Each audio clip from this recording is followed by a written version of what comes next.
Share பண்ணணுன்ட்டு தான். என்ன அப்படின்னு பார்த்தீங்கன்னா, நேற்று வந்து நான் கவர்மெண்ட் ஹாஸ்பிட்டல் போயிருந்தேன். ஸோ ரிலேஷன் ஒருத்தவங்களுக்கு வந்து ஆக்சிடென்ட் ஆகிடுச்சு. ஸோ பார்க்க போயிருந்தோம். என்னாச்சு அப்படின்னு பார்த்தீங்கன்னா, ஒரு ரோட்டில் போகும்போது லோடு வண்டியில் இருக்கும்ல, அது நடந்து தான் இத்தனைக்கும் போயிட்டு இருந்தாங்க.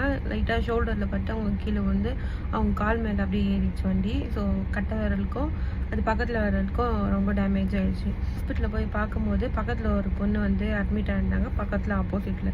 என்ன அப்படின்னு கேட்கும்போது தான் தெரிஞ்சுது, ஸ்கூல் பசங்க ஆட்டோவில் போயிருந்தாங்க, ஆக்சிடென்ட் ஆகிடுச்சு. நான் என்னோடய ரிலேஷன் சொன்னதுக்கும் இவங்க ஆக்சிடென்ட் ஆனதுக்கும் ஒரே ரீசன், குடி தான். அந்த 2 டிரைவருமே ட்ரிங்க்ஸ் பண்ணியிருந்தாங்க. ஸ்கூல் பசங்க ஏற்றிட்டு வரவங்க 3 பொண்ணுங்க, 2 பொண்ணுங்களுக்கு வந்து கால் அடிபட்டிருக்கு, இன்னும் ஒரு பொண்ணுக்கு வந்து கை அடிபட்டிருக்கு. ஸோ பேருமே 12th ஸ்டாண்டர்ட் படிக்கிறாங்க.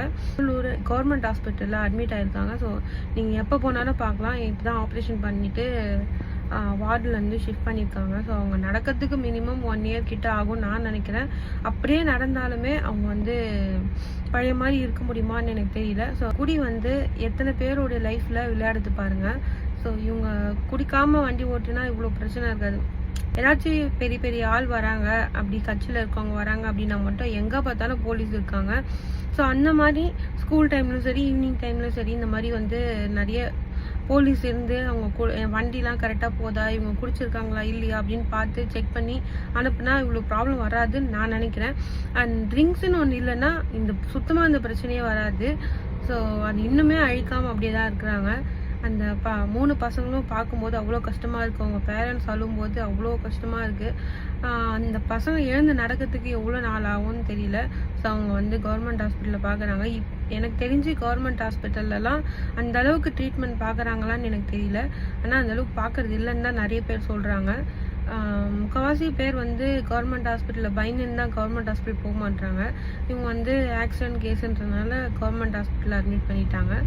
ஸோ முடிஞ்ச அளவுக்கு குடியை விடுங்க. குடிக்கிறதுனால உங்களுக்கும் ஆபத்து தான், ஆப்போசிட்டில் இருக்கவங்களுக்கும் ஆபத்து, உங்கள் ஃபேமிலிக்குமே ஆபத்து தான். ஸோ முடிஞ்ச அளவுக்கு குடிக்கிறத விடுங்க. இவங்க நம்ம எவ்வளோ பேர் வீடியோ போட்டாலும் எவ்வளோ பண்ணாலுமே இந்த கவர்மெண்ட் வந்து அதை இழுத்து மூட மாட்டாங்க. ஏன்னா அதில் வந்து அவங்களுக்கு வருமானம் பார்த்துட்டாங்க. ஸோ அதனால் இழுத்து மூட மாட்டாங்க. ஸோ நம்ம தான் நம்மளை திருத்திக்கணும். ஸோ குடிக்கிறத விடுங்க. உங்கள் ஃபேமிலி யோசிச்சு பாருங்கள். இதுக்கு மேலே எதுவுமே சொல்கிறதுக்கு இல்லை. ஸோ அந்த 3 பசங்க ரொம்ப பாவம். நீங்கள் சப்போஸ் திருவள்ளூரில் இருக்கீங்கன்னா நான் சொல்கிறது உண்மையாக பொய்யான்னு கூட உங்களுக்கு நினைக்கலாம். நீங்கள் திருவள்ளூர் கவர்மெண்ட் ஹாஸ்பிட்டல் போய் பாருங்கள். கண்டிப்பாக அந்த 3 பொண்ணுங்க இருப்பாங்க. அந்த 3 பொண்ணுங்களை பார்த்துட்டு பாருங்கள். அவங்கள பார்க்கும்போது அவ்வளோ கஷ்டமாக இருக்குது. ஸோ முடிஞ்சால் போய் பாருங்கள்.